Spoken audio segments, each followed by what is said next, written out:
لیکن آج کل کے معاشرے میں نفسی نفسی کا عالم ہے، دنیا داری کا غلبہ ہے، حرص و ہوس کا غلبہ ہے،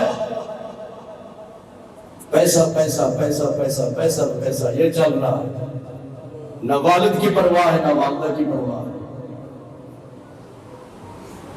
اس پیسے کی وجہ سے، دنیا داری کی وجہ سے ماں باپ کی نافرمانی کی جاتی ہے، بے ادبی اور ان کی گستاخی کی جاتی ہے۔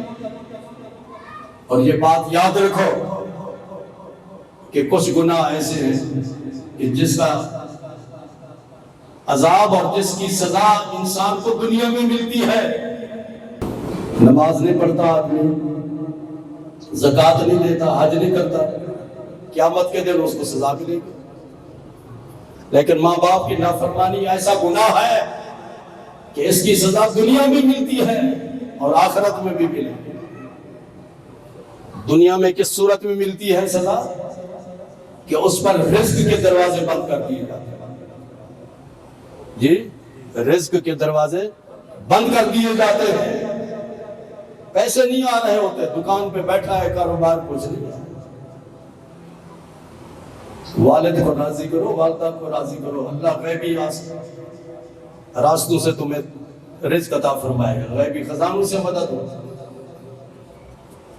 حضرت عثمان غنی نے ارشاد فرمایا، میں جانتا ہوں بیت اللہ کی زیارت عبادت ہے، طواف بھی عبادت ہے، صفا مروہ میں سعی کرنا بھی عبادت ہے، لیکن عثمان کی کیا مجال کہ اپنے آقا کے بغیر بیت اللہ شریف کا طواف کرے۔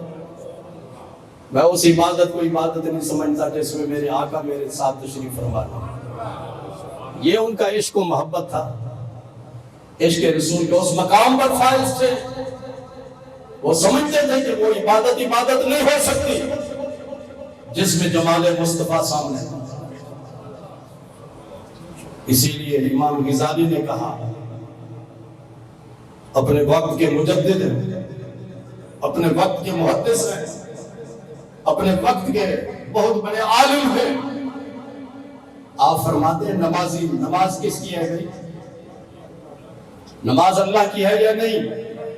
وہ فرماتے ہیں نمازی تو اللہ کی نماز پڑھ رہا ہے، جب تو اتحیات بیٹھتا ہے تو پڑھتا ہے التحیات للہ والصلوات والطیبات والسلام علیک ایھا النبی ورحمۃ اللہ وبرکاتہ۔ امام غزالی کہتا ہے التحیات للہ والصلوات والطیبات پر رک جا، نمازی تو رک جا، رکنے کے بعد تو تصور کر کے آقا میرے سامنے ہے، پھر تم کہو وَأَحْضِرْ فِي قَلْبِكَ شَخْصَ الْكَرِيمَ فَقُلْ السَّلَامُ عَلَيْكَ أَيُّهَا النَّبِيُّ وَرَحْمَةُ اللَّهِ وَبَرَكَاتُهُ۔